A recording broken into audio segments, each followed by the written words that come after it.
Hey, bonus material. Remember this piece here? I don't know if you remember or not. I might not have shown you, but here was the old piece. When I tried to undo these, this was all rusty on the backside, and different things were coming out of here when I was beating down on here trying to get this off. And I tried to undo these screws. See this screw? It's still there. Why? Because it rusted and snapped right off.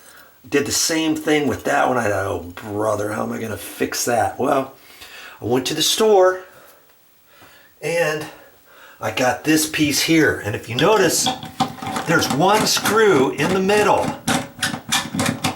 And see, here's a tip for you. Just because this one had two screws, I went to the store to think, how am I going to fix that? Because this is what I wanted to show you. The screws that stripped off, that broke off, were right down in here, and I was thinking, and this is plastic, by the way, and I thought, okay, how am I going to get a new one here? I was going to have to raise it up a little bit, pre-drill some other holes up higher, clean this off because this had rust on it and stuff, and I could have still made it work with a new one with two screws. But when I went to the store, they didn't have the one with the two screws. They had one with just one screw. I thought, oh, slick, that'll be even better, because then I could line this up here, pre-drill two little holes into the plastic. I got different screws for that, and then I could angle that and still make it straight and put this in. Okay, and that's how I fixed that. And you know, you can check yours at home. Yours might be slightly different, you know, but that's how I was able to fix this one here. I got this to be all nice and clean, and that just tightens up in the middle, and there's two slots here where the water comes up and it goes and dumps out of the drain. So I'll line that up. I'll get back in the tub. Here's the middle of it. I'll have to slide that over a little bit, tighten that just a smidge like that. And now I got this brand new, and we got the spout on here brand new. And check out my videos. I've got it all shown on there, what we were doing before. On the other video, I showed you how to take this apart, and actually this one here ran out of time. We weren't able to do it with the materials that I had, but check out that video and it might help you on taking an old drain out. This happened to be broken off, and we were going to take this off, kind of running out of time, and I'm going to make a video of that next time I'm in town to show you how to take this out. I was going to take that out. How was I going to take that out? I was going to take it out with a Sawzall, but went to the store, and man, this wasn't even going to be part of the video. And I got, kaboom, I got this thing right here, a rigid, and what is it called? A Jet Max right there. And it's one of those tools, the multi-tool, see? Tool, free multi-tool head. And this is a battery operated one, and that thing oscillates like 20,000 times per second or whatever.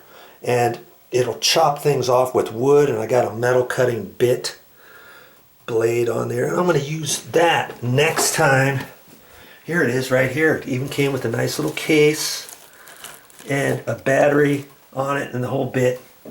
And we've got the cutting tools in here. This one happens to be for wood, and it oscillates back and forth really super fast, and it cuts things off.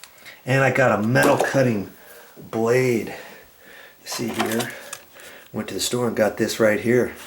Oh, here, see, this cuts wood and metal.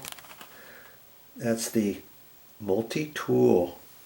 Okay, that's what I'm going to use next time to chop this little mother out of here.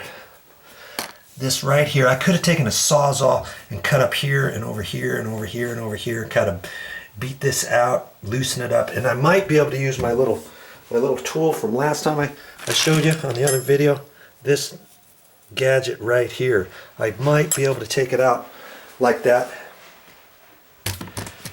for next time. I mean, there's all kinds of ways. You could take a hacksaw blade and cut it down that way or whatever, but there's threads in there. There's a plastic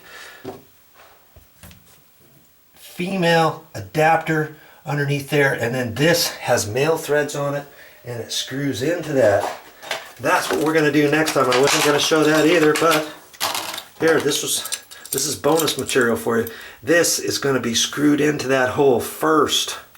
Okay, that's if that threaded area is needed, and then this metal part has threads on it too. So see, if I don't need this part here, I can unscrew that, because this was for 2 different sizes, and that's why they called it a universal lift and lock tube. It fits 1 3/8 and 1.5 inches.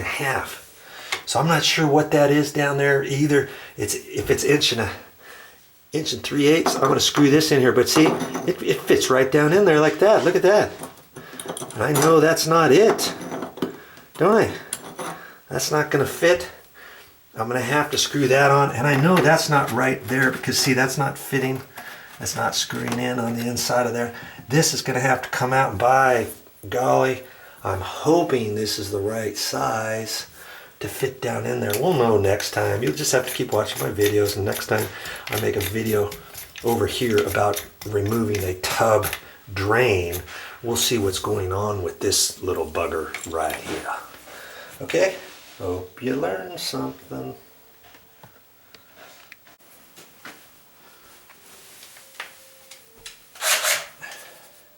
Well, that's all I got for this time, but I'll be back with more videos.